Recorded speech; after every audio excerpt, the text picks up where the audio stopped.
मैं पार्वती हूँ। ये मेरी कहानी है, मेरी माँ की, मेरे भाई की। एक साधारण सी जिंदगी की और फिर एक ऐसे दुख की जो रगों में जहर बनकर उतरता गया। लेकिन उससे पहले मेरी जिंदगी पूरी तरह से सुकून में थी। हम दो बहन भाई थे, भैया मुझसे बड़े और शादीशुदा। हमारा घर छोटा था मगर उसमें सुकून बहुत था। माँ दिन भर घर संवारती और भगवान से प्रार्थना करती कि हमारे घर को कभी किसी की नजर ना लगे। हम हमेशा एक दूसरे का सहारा बने रहे। मेरी पढ़ाई पूरी हुई तो माँ तुरंत मेरे लिए रिश्ते देखना शुरू कर दी। वो चाहती थी कि मैं जल्दी से जल्दी अपने घर की हो जाऊं। फिर एक दिन उन्होंने बताया कि एक अच्छा लड़का देखा है, खानदान भी अच्छा है और वो लड़का लंदन में कारोबार करता है। इसके बाद हमारी शादी भी सादगी से हुई। विदाई के दिन माँ ने मुझे गले लगाया तो आशीर्वाद देते हुए रो रही थी।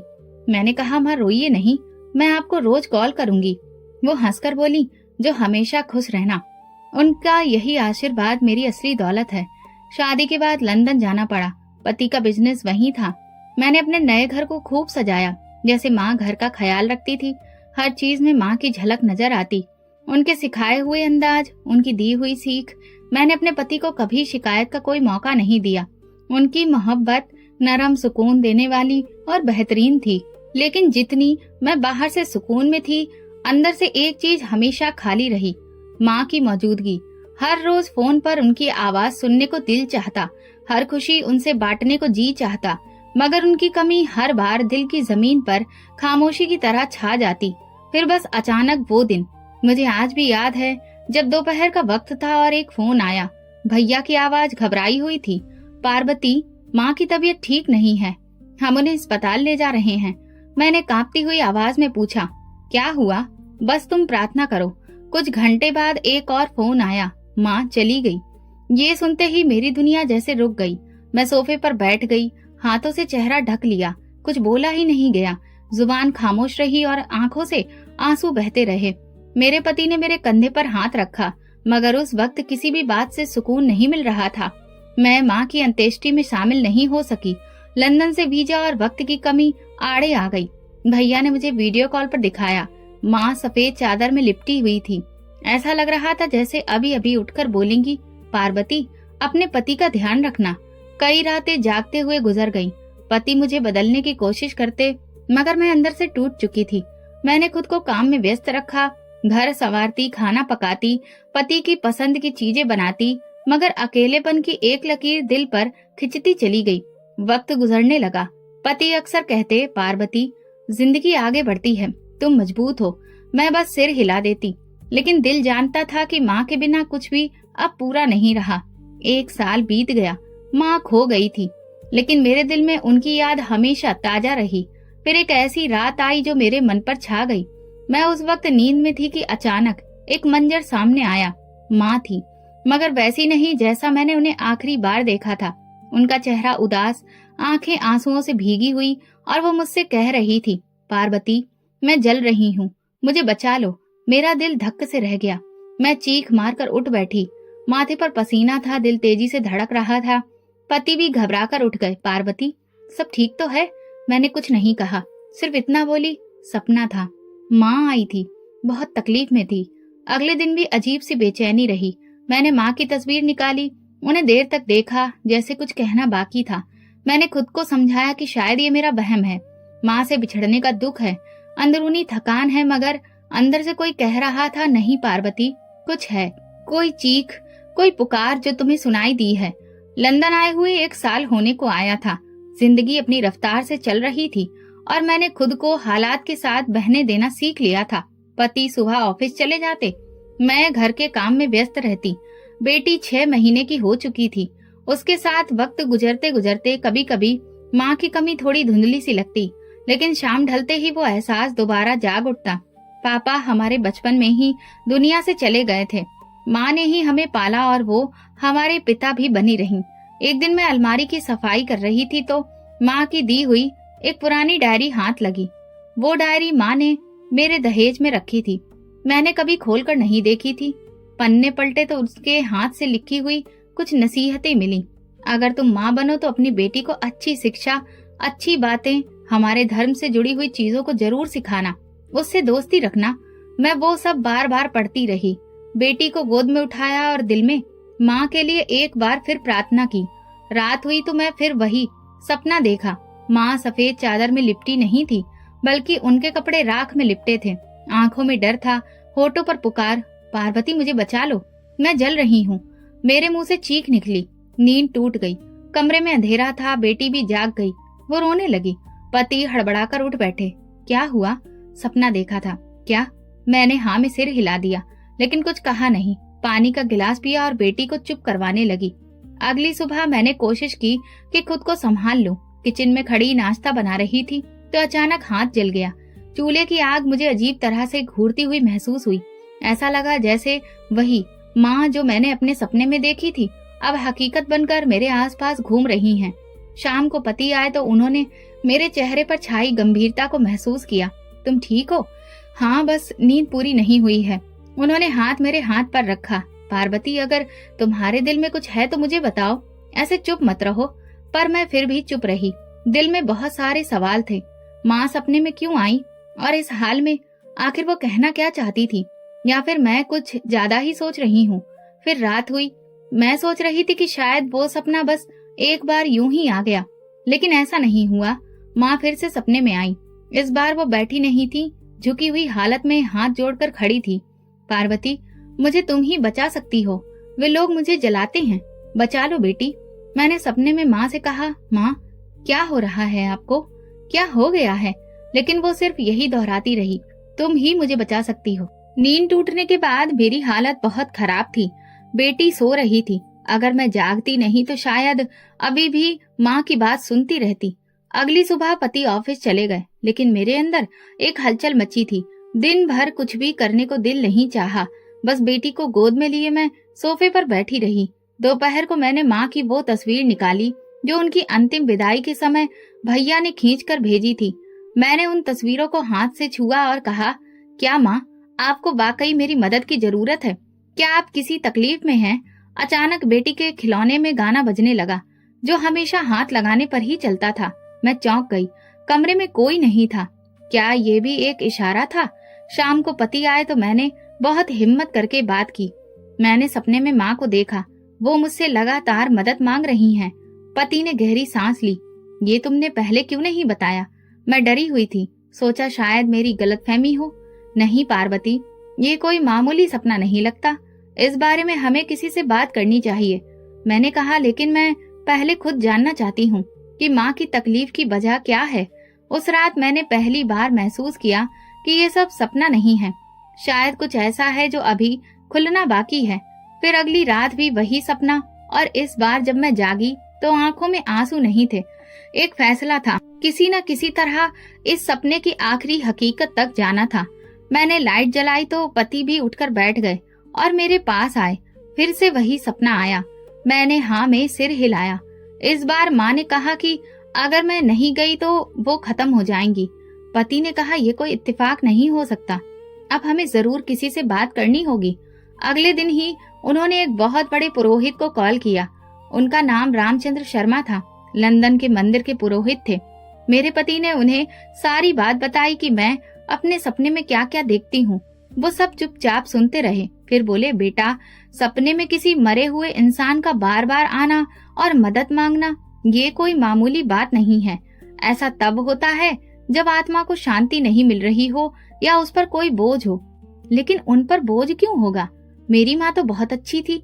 मैंने बेचैनी से कहा, कभी कभी किसी और के कर्म का असर भी दूसरों पर पड़ जाता है। तुम्हारे घर में कौन कौन है? सिर्फ भैया और भाभी हैं। क्या तुम्हें कभी अपने भाई और भाभी से कुछ ऐसा महसूस हुआ जो तुम्हें गलत लगा हो? मैं रुक गई। भैया तो हमेशा माँ के साथ बहुत प्यार से पेश आते हैं और भाभी भी उनका बहुत ख्याल रखती थी। कभी कुछ गलत नजर नहीं आया। पुरोहित जी ने कहा, हो सकता है किसी ने कुछ ऐसा किया हो जिसका मकसद कुछ और हो, लेकिन उसका असर तुम्हारी माँ पर पड़ रहा हो। तुम ये मामला नजरअंदाज मत करो। फोन बंद करने के बाद हम दोनों देर तक चुप बैठे रहे। अगली सुबह पति ने नाश्ता करते वक्त मेरे सामने अपना फोन रखा और कहा, पार्वती, तुम्हारी तबीयत ठीक नहीं लग रही है। तुम्हारा सपना अब धीरे धीरे बीमारी बन रहा है। तुम्हें इंडिया वापस जाना चाहिए। वहाँ जाकर खुद देखो कि सच क्या है। मैंने तुरंत ही टिकट के लिए चेक करना शुरू किया। अगले हफ्ते की बुकिंग कर ली। मन में बस अब एक ही मकसद था, माँ की बात को सुनना और जो भी सच हो उसका सामना करना। मैंने अपना कुछ सामान बांधा, लेकिन बार बार दिल कह रहा था कि पता नहीं मुझे किस सच्चाई का सामना करना पड़ेगा। लंदन एयरपोर्ट से जाते हुए मेरे पति ने बेटी को गोद में लिया और मुझे देखते हुए बोले, हमेशा याद रखना, सच्चाई जो भी हो तुम्हें हमेशा मजबूत बनकर रहना है। फ्लाइट के दौरान बेटी लगातार रोती रही, लेकिन मैं जागती रही। हर घंटा एक सवाल बनकर जहन में घुसता रहा, क्या इस सब के पीछे मेरे भैया भाभी होंगे? दिल्ली एयरपोर्ट पर भैया भाभी दोनों मौजूद थे। भैया ने मुझे देखते ही गले लगा लिया। कितने सालों बाद मिली हो, ऐसा लगता है जैसे एक बार फिर से मुझे माँ मिल गई हो। मैं जबरदस्ती मुस्कुराकर जवाब दिया। बेटी को भाभी ने गोद में लिया, कहने लगी, कितनी प्यारी है, ऐसा लगता है जैसे माँ जी की तस्वीर हो। गाड़ी में बैठे तो भैया ने पूछा, सब ठीक है? अचानक आने का क्या ख्याल हुआ? मैंने कहा, बस सोचा कि आप सबसे मुलाकात हो जाए, बेटी को नानी का घर दिखा दूं। घर आकर सब कुछ वैसा ही लगा जैसा छोड़ा था। आंगन में वही छोटा सा आम का पेड़, बरामदे में माँ की प्लास्टिक की कुर्सी और किचन में उनके हाथ के बने हुए मसाले की खुशबू। भाभी ने मेरे लिए कमरा तैयार किया था और उसमें माँ के कुछ कपड़े अलमारी में रखे हुए थे। मैंने माँ की एक साड़ी हाथ में ली, लेकिन कुछ भी महसूस नहीं हुआ, जैसे कि उसमें से उनकी खुशबू ही खत्म हो चुकी हो। 2 दिन गुजर गए। भैया अपनी रोजाना की तरह ऑफिस जाते और शाम को वापस आते, बेटी के साथ खेलते, मेरा हाल चाल पूछते। हर चीज बिल्कुल ठीक थी। एक दिन दोपहर को भाभी मेरे पास बैठी, पार्वती, तुम कुछ बदली बदली सी लग रही हो, कोई परेशानी है? नहीं भाभी, बस नींद पूरी नहीं होती, बेटी की वजह से कुछ थकान रहती है। भाभी ने मेरे हाथ पर हाथ रखकर कहा, घर भी अधूरा सा है माँ जी के बिना, तुम्हें यहाँ आकर अच्छा नहीं लगा होगा। उसी दिन शाम को मैंने घर की दीवारों पर नजर रखनी शुरू की, छोटी छोटी बातें नोट करने लगी, जैसे कि भाभी अक्सर किसी एक वक्त कमरे में बंद हो जाती और अंदर से धीमी आवाज में कुछ पढ़ने की आवाज आती। मैं दरवाजे के पास गई, लेकिन कुछ सुनाई नहीं दिया। एक दिन भैया शाम को बहुत देर से आए। पूछा तो बोले, ऑफिस में काम ज्यादा था, आजकल बिजनेस बहुत मंदा चल रहा है। मैंने कहा, आपने कभी सोचा कि माँ के नाम पर कुछ दान पुण्य ही कर दे, शायद उन्हें कुछ राहत मिले? भैया थोड़ा सा चौंके और बोले, हाँ सोचा तो है, कल मंदिर में कुछ भिजवा दूंगा। रात को सोने से पहले मैंने सपने आने के डर से गायत्री मंत्र पढ़ा, लेकिन जब नींद आई तो फिर से वही माँ, वही लहजा और वही बातें। मैं जल रही हूँ पार्वती, मुझे बचा लो। अगली सुबह मैंने फैसला किया कि अब बात करनी जरूरी है, मगर कब और कैसे ये समझ नहीं आ रहा था। दोपहर के वक्त बेटी सो रही थी और मैं छत पर गई। वहां से पूरा मोहल्ला दिखाई देता था। हर घर देखकर मुझे याद आया, बचपन में माँ छत पर सब्जियां उगाती थी। नीचे आकर मैंने बरामदे में रखा पुराना सोफा साफ किया और बैठ गई। कमरे के कोने में माँ की तस्वीर थी, चेहरे पर वही मुस्कुराहट, लेकिन आंखों में अब मुझे कुछ नया दिखाई दे रहा था। एक प्रार्थना। मैंने खुद से कहा, सच कुछ भी हो मुझे जानना है। अगर इसमें भैया और भाभी शामिल हैं, तो फिर मैं बर्दाश्त नहीं करूंगी, और अगर वो लोग बेगुनाह हैं, तब भी मुझे माँ की आत्मा को शांति दिलानी है। ये मेरा फर्ज है। मैंने अपने बैग से माँ की डायरी निकाली और वो पन्ना खोला। पहली बात जो लिखी थी, सच्चाई कभी छुपी नहीं रहती बेटा, बस देखने वाला चाहिए। सुबह की चाय के दौरान मैंने धीरे धीरे कमरे की खिड़की से बाहर झांक कर देखा। भैया आंगन में बैठकर अखबार पढ़ रहे थे और भाभी नल के पास कपड़े धो रही थी। धीरे धीरे कुछ पढ़ रही थी, शायद कोई गाना गा रही थी या फिर कोई भजन। उनका अंदाज आम दिनों के जैसा ही था, कोई घबराहट, कोई छुपाने जैसी बात नजर नहीं आ रही थी। ऐसा लग रहा था जैसे सब ठीक चल रहा है। मैंने सोचा, आज मैं पूरा दिन कुछ भी नहीं बोलूंगी, सिर्फ देखूंगी। मेरे दिल में जब शक था, मुझे बस वो खत्म करना था या फिर साबित करना था। नाश्ते के बाद भैया शाम को मंदिर गए, ये उनकी रोज की आदत थी। कुछ देर बाद मोहल्ले की कुछ औरतें आईं, वे भाभी के साथ बातें करती रहीं। दोपहर में खाने के बाद मैं छत पर गई। वहां से जब नीचे आई तो भाभी गार्डन में पानी दे रही थी। उनका चेहरा बिल्कुल शांत था, आंखों में कोई थकान, कोई बेचैनी नहीं थी। शाम को भैया आए तो उनके हाथ में थैला था। मैंने पूछा, क्या लाए हो भैया? वो मुस्कुराकर बोले, मंदिर में दान देने के लिए कुछ सामान खरीदा है, कल पूर्णिमा है। मैंने सिर्फ सर हिलाया। मैं बेटी को लेकर बैठ गई तो भाभी बोली, ये बिल्कुल तुम्हारे जैसी है, वैसी ही हंसी, आंखें भी वैसी। माँ जी इसे देखकर बहुत खुश होती। मैं हल्की सी मुस्कुराहट के साथ उनकी तरफ देखने लगी। दिल में एक और सवाल ने जगह ली, क्या कोई इंसान जो अनाथ बच्चों और गरीबों के लिए दान पुण्य करता हो अपनी माँ पर जुल्म कर सकता है? मैं उस रात देर तक जागती रही। ना तो कुछ अजीब दिखाई दिया, ना कोई गलत हरकत जिससे मुझे शक हो। शायद मुझे लग रहा था कि मैं जरूरत से ज्यादा सोच रही हूँ। दिन गुजरते रहे। मैंने ध्यान दिया कि भैया अक्सर माँ के कमरे में जाते, चुपचाप उनकी तस्वीर को देखते और कुछ देर वहीं पर बैठते। कभी कभी उनकी आंखों में नमी भी दिखती जो वो छुपाने की कोशिश करते।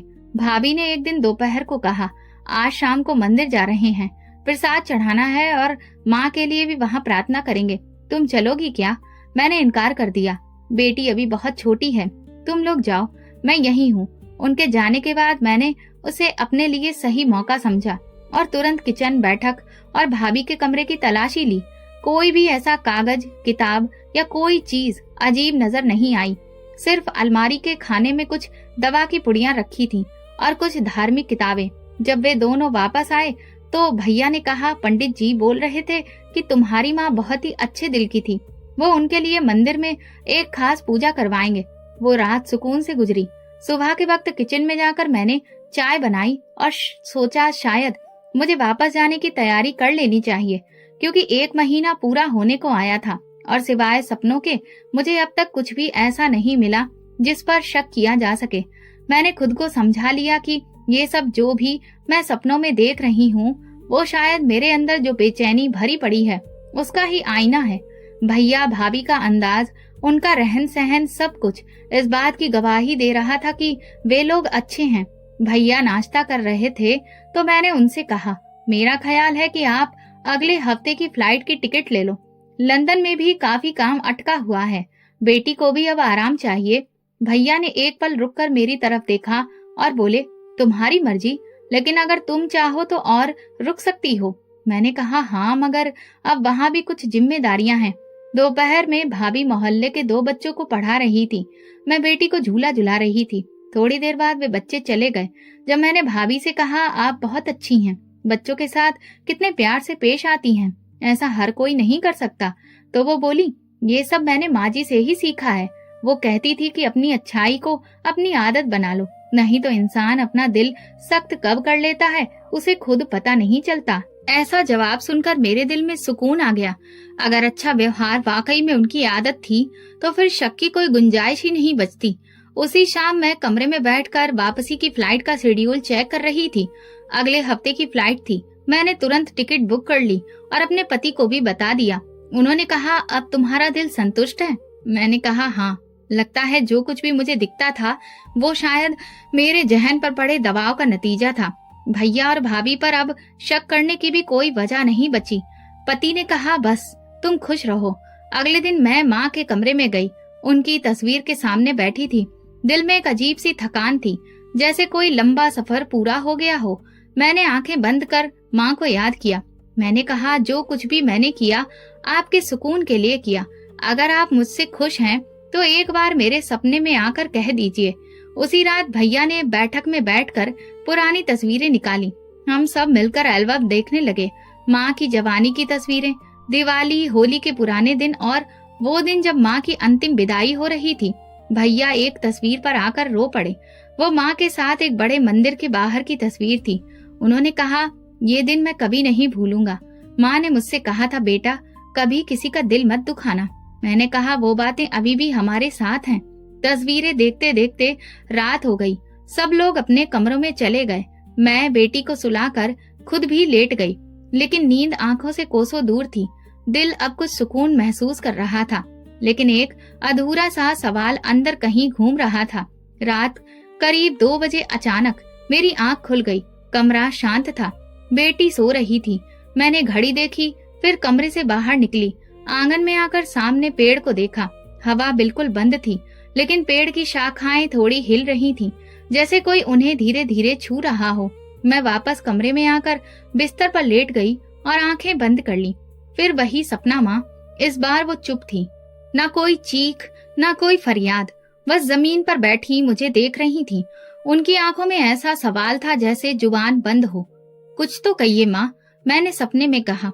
उन्होंने धीरे से कहा, तुम्हारे जाने का वक्त आ गया है, मगर सच अभी बाकी है। मेरी सांस रुक गई। कौन सा सच? माँ ने सिर्फ एक चीज की तरफ इशारा किया, कमरे का फोन। लेकिन सपना वहीं टूट गया। आंख खुली तो सीना भारी था, दिल बेचैन। पानी पिया और बाहर निकल आई। सूरज निकलने को था, पर सुबह की रोशनी में भी दिल का अंधेरा कम नहीं हुआ। अगर सब ठीक था, अगर भैया भाभी वाकई में वैसे ही हैं जैसा मैंने देखा है, तो फिर माँ ने सपने में वो कमरा क्यों दिखाया और क्यों कहा कि सच अभी बाकी है? दिल ने कहा, सुकून कभी कभी धोखा भी हो सकता है। मैंने फैसला किया कि मैं वापसी से पहले एक बार फिर सब कुछ गौर से देखूंगी, हर नजर, हर हरकत, और खास तौर पर वो कमरा। मैंने माँ के कमरे में वक्त बिताने का फैसला किया। दोपहर हो चुकी थी, बेटी भी सो रही थी। मैंने आंगन की तरफ देखा, फिर मेरी नजर भाभी के कमरे के दरवाजे पर पड़ी। दरवाजा बहुत धीरे से खुला और एक औरत बाहर निकली, काले रंग की चादर ओढ़े हुए। पूरी तरह खामोशी पसरी थी। उसने सर झुकाया हुआ था, चप्पल की आवाज तक नहीं आ रही थी। मैं एक पल रुकी। वो जल्दी से मेन गेट से बाहर निकल गई। मैं तुरंत दरवाजे तक गई। बाहर सड़क सुनसान और शांत थी। मैंने पूछा, कोई आया था क्या? वो एकदम से मेरी तरफ पलटी और चौंक गई। नहीं तो, कोई नहीं आया। मैंने किसी को बाहर जाते देखा, काली चादर में थी और तुम्हारे कमरे से ही निकली थी। भाभी के चेहरे पर हल्का सा साया आया, फिर वो तुरंत संभल गई। हो सकता है तुमने किसी और को देखा हो, यहाँ तो कोई नहीं आया। मैंने बात वहीं खत्म कर दी, लेकिन दिल में हलचल जरूर शुरू हो गई। शाम को भैया ऑफिस से वापस आए। मैंने उनसे कुछ भी नहीं कहा। मुझे लगा कि अगर वो कोई मेहमान था तो फिर बात करने की जरूरत नहीं है, लेकिन ये सवाल जरूर था, वो औरत आई क्यों थी और फिर भाभी ने मना क्यों किया? अगले दिन मैंने सुबह जल्दी उठकर माँ के कमरे की सफाई की। दरवाजे, कपड़ों की अलमारी, हर चीज वैसी ही थी जैसे पहले देखी थी, लेकिन कोने में कपड़ों के नीचे एक छोटा सा थैला था। उसके अंदर कुछ पुराने ताबीज, एक काला धागा और एक छोटी सी खाली शीशी जैसी कोई बर्तन थी। मैंने थैला वापस रख दिया। अभी मैं कोई जल्दबाजी में फैसला नहीं लेना चाहती थी।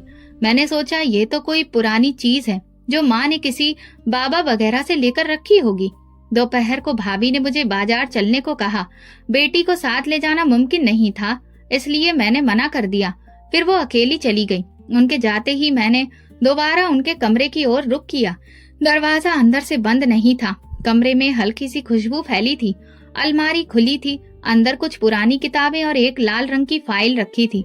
फाइल खोली तो उसमें कुछ नक्शे और एक इंसान की तस्वीर चिपकी हुई थी। उस तस्वीर पर तारीख 28 फरवरी। मैंने वो तस्वीर ध्यान से देखी। वो इंसान मुझे जाना पहचाना नहीं लगा। वो शायद कोई बाबा वगैरह था। दरवाजे पर आहट हुई तो मैंने फाइल वापस रख दी और तेजी से बाहर निकली। भाभी आ चुकी थी, हाथ में सौदा था। मैंने खुद को नॉर्मल दिखाया, लेकिन अंदर सुकून बिखर गया था। रात को खाने के दौरान भैया ने कहा, तुम्हारी फ्लाइट परसों है ना, वापसी का वक्त पास में है। भाभी ने खामोशी से पानी का गिलास बढ़ाया। उनकी आंखों में कुछ अजीब सा था, जैसे वो कुछ छुपाना चाह रही हो। मैंने बेटी को गोद में लिया। घर की बहुत सी चीजें वैसी की वैसी हैं, लेकिन कुछ बदला है। भैया ने चौंक कर पूछा, क्या मतलब? क्या बदला है? पता नहीं, शायद माँ की कमी या शायद कुछ और। अगली सुबह मैंने मंदिर जाने का फैसला किया। भैया से कहा, साथ चलोगे? तो उन्होंने हामी में सिर हिलाया। मैं खामोशी से बिना कुछ कहे सोचती रही, जो कुछ मैंने देखा सुना, क्या वो सब मायने रखता है? फिर मैंने यही सवाल भैया से पूछा तो वो कहने लगे, पार्वती, कभी कभी ऐसा भी होता है कि जो हम देख रहे होते हैं वो सच नहीं होता। सच वो होता है जो वक्त बताता है। फिर मैंने उनकी तरफ देखकर फिर से पूछा, क्या सपने में भी हमें कुछ बताते हैं? भैया ने कहा, अब ये तो मैं नहीं बता सकता। घर वापस आकर मैंने बेटी को सुलाया और अपनी पैकिंग शुरू कर दी।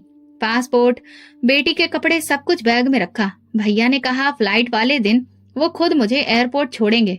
भाभी ने मेरे लिए कुछ मुरब्बा और देसी घी तैयार करके रखा। सब कुछ ठीक था, लेकिन मेरे दिल में वो तस्वीर, वो काली चादर ओढ़े औरत और वो फाइल बार बार आ रही थी।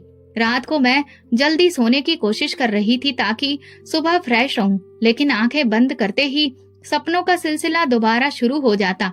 माँ इस बार शांत दिख रही थी, उनका चेहरा राख से पुता हुआ था, बाल बिखरे, आंखें सूजी हुई। वो जमीन पर बैठी थी और सांस जैसे घट रही थी। पार्वती, क्या तुम मुझे इस तरह से छोड़ दोगी? मैंने सपने में ही लपक कर उनका हाथ थामने की कोशिश की। नहीं माँ, मैं तो आपके लिए ही यहाँ आई थी। मैं सब जानना चाहती हूँ, बताइए क्या हुआ है? माँ ने मेरे हाथ झटक दिए। तुम सिर्फ देखती रही और चली जा रही हो, मेरे लिए कुछ भी नहीं किया। इस पल सपने में उनके पीछे एक साया आया, काले कपड़ों में लिपटा हुआ, जो धीरे धीरे उनके आसपास घूम रहा था। माँ की चीख निकली और सपना एक झटके से टूट गया। मैं बिस्तर पर रोती रही। बेटी मेरे बगल में सो रही थी। कमरे में बिल्कुल खामोशी थी, लेकिन अंदर तूफान बसा था। दरवाजा बंद करके मैं छत पर चढ़ने लगी। कुछ देर वहाँ खामोशी से खड़ी रही। दूर कहीं से कुत्ते के भौंकने की आवाज आ रही थी, बाकी पूरा माहौल बेजान था। फिर मेरा ध्यान छत के कोने में मौजूद पानी की टंकी की तरफ गया। मुझे न जाने क्यों उसके पास जाने की इच्छा हुई। जब मैं उसके पास पहुंची तो अंदर से अचानक ऐसा लगा जैसे कुछ सुनाई दे रहा है, जैसे कोई अंदर बैठा कुछ पढ़ रहा है। मैं बुरी तरह घबरा गई। हे भगवान, ये क्या हो सकता है? मैंने झुककर कान टंकी के ढक्कन के पास लगाए। आवाज तो आ रही थी, लेकिन शब्द समझ नहीं आ रहे थे, जैसे कि कोई और ही जुबान बोली जा रही हो। मेरा दिल जोर जोर से धड़कने लगा। मैंने हिम्मत करके धीरे से टंकी का ढक्कन हटाया। अंदर अंधेरा था। मोबाइल की रोशनी ऑन की और जैसे ही अंदर झांका, एक सर्द लहर मेरी रीढ़ की हड्डी से नीचे उतर गई। टंकी के अंदर काफी सारे कागज तैर रहे थे, जो पूरी तरह से भीग चुके थे। कुछ किनारे से जले थे, कुछ पर मंत्र लिखे हुए थे और कुछ पर अजीब से नक्शे बने हुए थे। एक तरफ किनारे पर एक चीज पड़ी थी जो मुझे पहचान में नहीं आ रही थी, लेकिन जैसे ही मैंने टॉर्च की रोशनी उसके करीब की तो मेरा दिल बैठ गया। वो मेरी माँ के बालों की चोटी थी। मैं घबराकर पीछे हटी, ढक्कन दोबारा बंद किया और दीवार से टेक लगाकर ठीक से सांस लेने की कोशिश करने लगी। ये क्या हो रहा है? मेरे मन में जैसे सब कुछ एक साथ आने लगा। वो फाइल, वो औरत, भाभी का इनकार करना, माँ का सपना और अब वो टंकी। मैं बहुत देर छत पर बैठी रही और हर चीज को एक एक करके जोड़ने की कोशिश करती रही। जो सुकून मुझे नजर आ रहा था वो सिर्फ एक दिखावा था, एक ऐसा पर्दा जिसके पीछे भयंकर हकीकत छुपी थी। नीचे उतरकर मैं कमरे में आई। बेटी जाग चुकी थी और रोने लगी। मैंने उसे गोद में लिया और तभी कदमों से मैं चलते हुए बैठक में चली गई। कमरे में लाइट बंद थी, सिर्फ टेबल लैंप रोशन किया हुआ था। मैंने अपनी डायरी खोल ली। कल की फ्लाइट से पहले मुझे सब कुछ जानना है। सुबह तड़के ही मैं जाकर दोबारा टंकी में देखने लगी। ढक्कन बंद था। अभी आखिरी दिन बाकी था और मैं जानती थी कि उस दिन का सूरज कुछ ऐसा लेकर आएगा जिससे शायद सारी कहानी खुल जाएगी। बेटी को मैंने नहलाया, नाश्ता कराया और खुद चुपचाप किचन में व्यस्त हो गई। अंदर कुछ धड़क रहा था, लेकिन चेहरे पर सुकून दिख रहा था। भैया ऑफिस जाने के लिए तैयार हुए। दरवाजे से निकलते वक्त बोले, कल वापसी है, कुछ सामान रह गया हो तो बता देना। सब हो गया है भैया, मैंने कहा। भाभी ने मुस्कुराकर नाश्ते में साथ दिया। आज दोपहर को माँ जी के कमरे की थोड़ी सफाई करूंगी। अगर तुम्हें कुछ चीज याद के तौर पर रखनी हो तो बता देना। मैं सादगी से मुस्कुराई, लेकिन दिल में एक सवाल बार बार उभरता रहा। वो क्यों माँ के कमरे में जा रही हैं? सफाई तो पहले भी हो चुकी है, आज ही क्यों? दोपहर को बेटी सो गई। मैं कमरे में बैठकर कुछ कागज देखने लगी, लेकिन असल में कान दरवाजे की तरफ लगे थे। आंगन से आहट आई। मैं दबे कदम बाहर निकली और अम्मा के कमरे की तरफ बढ़ गई। दरवाजा आधा खुला था। भाभी अंदर ही थी। अलमारी खुली हुई थी और वो कागजों को पलटकर देख रही थी। मैं चुपचाप उनकी हर एक हरकत देख रही थी। उनके हाथ में एक पुराना लिफाफा था, जिसमें से वो एक तस्वीर निकालकर ध्यान से देख रही थी। अचानक उनके हाथ से तस्वीर छूटी और जमीन पर गिर गई। मैं तुरंत दरवाजे पर आ गई। आप क्या ढूंढ रही हैं भाभी? वो चौंक कर तेजी से तस्वीर उठाने लगी। मैं आगे बढ़ी और उनके हाथ से वो तस्वीर ले ली। वो माँ की तस्वीर थी, लेकिन आधी जली हुई। एक तरफ से जलकर राख हो चुकी थी और दूसरी तरफ चेहरा साफ नजर आ रहा था। ये क्या है? मेरी आवाज में कठोरता थी। भाभी की आवाज में घबराहट थी। कुछ नहीं, मैं सफाई कर रही थी। शायद पुरानी चीजों में रख दी गई हो, लेकिन ये जली कैसे? मैंने आंखों में आंखें डालकर सवाल किया। पता नहीं, शायद किसी वक्त गलती से जल गई होगी। कौन कौन सी गलतियां हैं करने के बाद भी। माँ की चोटी अपने आप ही निकलकर पानी की टंकी में पहुंच जाती है। गलती से तंत्र मंत्र के कागज कौन टंकी में डालता है? मेरा लहजा अब थरथरा रहा था। आवाज बुलंद थी। भाभी के हाथ कांपने लगे। पार्वती, तुम ये क्या कह रही हो? जो तुम जानती हो मैं वही पूछ रही हूँ। तुम्हारे कमरे से निकली हुई वो औरत, तुम्हारे पास रखी वो फाइल और अब ये तस्वीर, माँ को इस मुसीबत में तुमने ही डाला है ना? इससे पहले कि वो कुछ बोलती, पीछे से भाई की आवाज आई, क्या हो रहा है यहाँ? मैंने माँ की जली तस्वीर उनके सामने की। अब आप बताइए ये सब क्या है? भैया ने तस्वीर देखी और जैसे पैरों तले जमीन निकल गई। वो देर तक तस्वीर को देखते रहे। मैंने कहा मैं चली जाऊंगी, लेकिन इस बार कुछ छूटेगा नहीं, सब जान कर जाऊंगी। भाभी की आंखों में आंसू आने लगे। वो कुछ कहना चाहती थी लेकिन जुबान बंद थी। अब मुझे वो सब सुनना है जो तुम लोग छुपा रहे हो। मेरी माँ ने मुझे पुकारा है, वो सुकून में नहीं है। अगर ये सब तुम लोगों की करनी का नतीजा है तो आज से पर्दा उठेगा। मैं वापस अपने कमरे में आई हूँ, दरवाजा बंद कर लिया। अंदर बैठकर तस्वीर को हाथ में लिए देखती रही। उसके जले किनारे मुझसे कुछ कह रहे थे। अगले दिन वापस जाने का दिन था। मैंने वो तस्वीर अपने बैग में रख ली। नाश्ता करने के बाद मैं, भैया और भाभी दोनों को माँ के कमरे में बुलाया। दरवाजा बंद करके चुपचाप उनकी तरफ देखा। भैया सोफे पर बैठे थे और भाभी उनके बराबर में। मैंने दराज से तस्वीर निकाली और उनके सामने रख दी। अब बात खत्म हो चुकी है। मैं सब जानती हूँ टंकी में क्या है, ये तस्वीर क्यों जली और माँ को सपनों में क्या कहते हुए देखती हूँ। तुम दोनों अगर अब भी कुछ छुपाओगे तो याद रखो, मैं ये सच दबने नहीं दूंगी। भैया हैरत से भाभी की तरफ देख रहे थे। फिर वो मुझसे बोले, पार्वती, तुम्हें कोई गलत फहमी हुई है। मैं खुद तुम्हारी भाभी से पूछ चुका हूँ, लेकिन वो कह रही है कि ये सब गलत इल्जाम है। ये सारे सपने तुम्हारे वहम हो सकते हैं। वहम? मैं चिल्लाकर बोली, क्या माँ की चोटी भी मेरे वहम का हिस्सा है? वो काली चादर वाली औरत, ये सब क्या है? भाभी ने धीरे से कहा, तुमने वो टंकी कब खोली? मैंने कहा, आपको इससे क्या मतलब? कमरे में खामोशी छा गई। भाभी के चेहरे पर हवाइयां उड़ने लगी। भैया भी हैरान खड़े थे। मेरी बात सुनने के बाद बेबी छत पर गए और शायद दोनों ने वही देखा जो मैंने देखा था। जब वे लौट कर आए तो उनका चेहरा लटका हुआ था। मैंने कहा, माँ ने तुम्हें पाला मुश्किल से, मेहनत से और इज्जत से, और तुम लोगों ने उनका सुकून छीन लिया। भाभी ने तुरंत कहा, मैंने औलाद के लिए ये सब किया। मेरे पूरे शरीर में लहर दौड़ गई। मैंने फिर पूछा, क्या किया? भाभी की आवाज में कपकपाहट का डर था। दरअसल मेरी माँ ने एक बहुत अच्छे बाबा के बारे में बताया था। वो बहुत चमत्कारी था। उन्होंने कहा था कि उसके पास कुछ ऐसे मंत्रों की शक्ति है जिससे वो मेरी सूनी गोद को भर देगा। शुरू में मैं तैयार नहीं थी, लेकिन फिर मजबूर हो गई। हम 10 साल से औलाद के लिए प्रार्थना कर रहे थे। हर दरवाजा खटखटाया, दवा दुआ सब किया, कुछ नहीं हुआ। जब हम उस बाबा के पास पहुंचे तो उसने कहा कि ये सब मामूली दुआओं से मुमकिन नहीं है, तुम्हें कुछ खास करना होगा। इसलिए मैं बेबस हो गई। पहले सोचा कि तुम्हारे भाई को बताऊं, लेकिन फिर डर गई। इसलिए मैं अकेले ही ये सब करने का ठान बैठी। मैंने गुस्से से कहा, खास का मतलब क्या है? भाभी ने कहा, बाबा ने कहा था कि जो औरत दुनिया से जा चुकी हो, जो बहुत अच्छी हो, उसके ही अंश से पहला बच्चा बेटा होगा।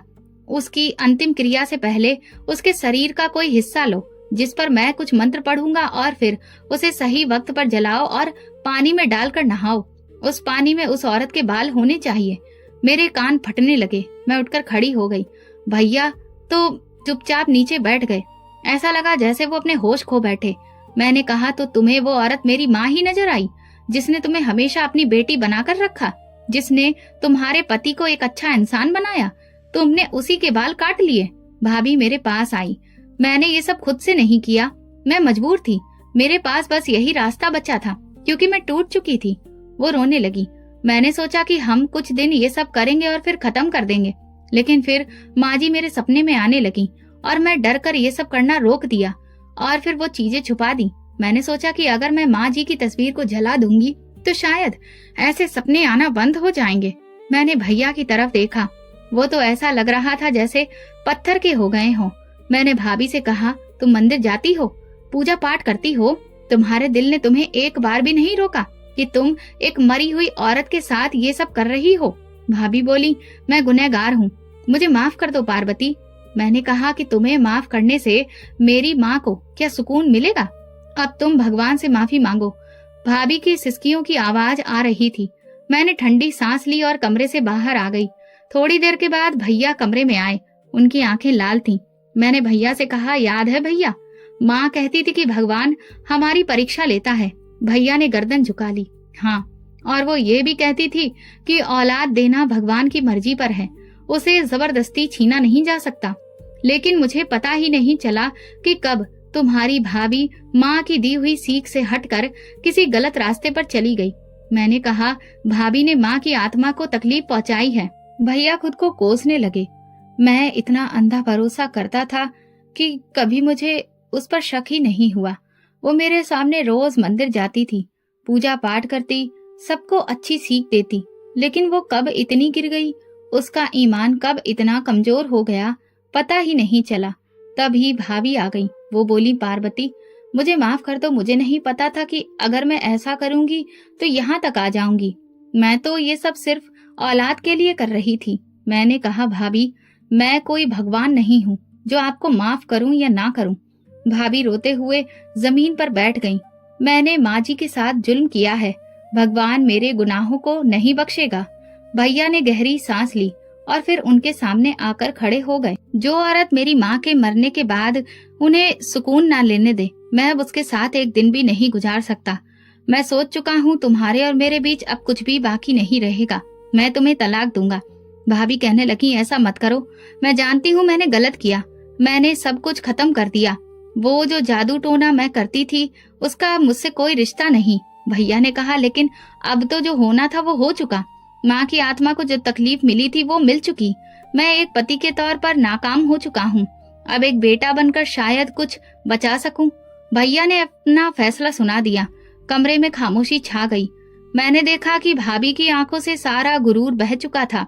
मैं उनके पास गई और कहा, अब आप भगवान से माफी मांगिए। उन्होंने मेरी तरफ देखकर कहा, तुम्हें क्या लगता है, क्या भगवान मुझे माफ करेंगे? भैया खामोश बैठे रहे। शाम होने से पहले मैंने अपना सामान पैक कर लिया। फ्लाइट एक दिन के बाद की बुक कर ली थी, लेकिन दिल वो तो बहुत पहले ही पैक हो चुका था। भाभी ने रोते हुए घर छोड़ा। दरवाजे पर रुककर मुझसे कहा, पार्वती प्रार्थना करना कि भगवान मुझे माफ कर दे। मैं अब कभी किसी ऐसी चीज के पीछे नहीं जाऊंगी, बस भगवान का नाम लूंगी। मैंने कहा, बस यही काफी है, और दरवाजा बंद हुआ। फिर मैं आसमान की तरफ देखती रही। माँ की छवि आंखों के सामने थी, लेकिन पहली बार उनके चेहरे पर थोड़ा सुकून महसूस हुआ, जैसे वो देख रही हो और शायद माफ भी कर चुकी हो। सुबह उठी तो ऐसा लग रहा था जैसे पूरा शरीर स्वस्थ हो गया हो। दिमाग में कल की सारी बातें एक एक करके घूमने लगी। भैया ने अपनी जिंदगी का सबसे कठिन फैसला किया था। नाश्ता तैयार था, लेकिन भाभी अब घर में नहीं थी। किचन की खामोशी इस बात की गवाह थी। भैया ने खुद चाय बनाई, मेरे सामने रखी और कहा, पार्वती मैं सोच रहा हूँ कल से शहर के अनाथालय जाकर जो अनाथ बच्चे हैं उन्हें कुछ देर पढ़ा दूं। शायद इससे मेरी तकलीफ कुछ कम हो सके। मैंने कहा, जैसा आपको ठीक लगे। दोपहर को मैं माँ के कमरे में गई। वहाँ माँ की यादें थीं और सारा सामान वहीं रखा था। माँ की डायरी मैंने अपने साथ रख ली। भैया ने एयरपोर्ट जाने का वक्त बताया। मैंने कहा, कल सुबह की फ्लाइट है, लेकिन आज मैं छत पर कुछ वक्त बिताना चाहती हूँ। वो समझ गए। बेटी जल्दी ही सो गई। मैं उसे चादर उड़ाकर छत पर चली गई। छत के कोने में वही पानी की टंकी थी, बंद, खामोश और भूली हुई। मैंने धीरे से उसके ढक्कन पर हाथ रखा, कुछ पल के लिए आंखें बंद की और खुद से कहा, जो हुआ वो दोबारा ना हो। थोड़ी देर बाद पता ही नहीं चला नीचे आई तो कब नींद आ गई। सपने में माँ सामने थी, लेकिन इस बार वो बस शांत थी। अब तक वो रोती हुई, जली हुई, बेचैन आती थी। इस बार वो बिल्कुल शांत थी। सफेद कपड़ों में चेहरा चमक रहा था, आंखों में सुकून था। वो धीरे धीरे मेरी तरफ बढ़ी। उनके कदमों में मैं बैठ गई। माँ आप ठीक तो हैं? उन्होंने मेरे सिर पर हाथ रखकर कहा, हाँ अब मैं ठीक हूँ। मैंने कहा, मैंने सब कुछ आपके लिए किया माँ। उन्होंने मुस्कुराकर कहा, तूने अपना फर्ज निभाया बेटी, भगवान तुझे खुश रखे। मैं भी तुझसे बहुत खुश हूँ। मैंने उनके हाथ पकड़ लिए। अब मैं वापस जा रही हूँ माँ। मैंने कहा, दिल में सुकून है लेकिन आंखें अभी भी बाहर आती हैं। उन्होंने सिर पर हाथ रखा और कहा, जब दिल भगवान से जुड़ जाए तो फिर बिछड़ने का डर बाकी नहीं रहता। तो सुकून से जा, क्योंकि अब मैं भी सुकून में हूँ। मैंने सपने में आंखें बंद की। जब दोबारा खुली तो वो जा चुकी थी। कमरे में सुबह का उजाला फैला था। बेटी मुस्कुरा रही थी, जैसे उसने भी कोई अच्छा सपना देखा हो।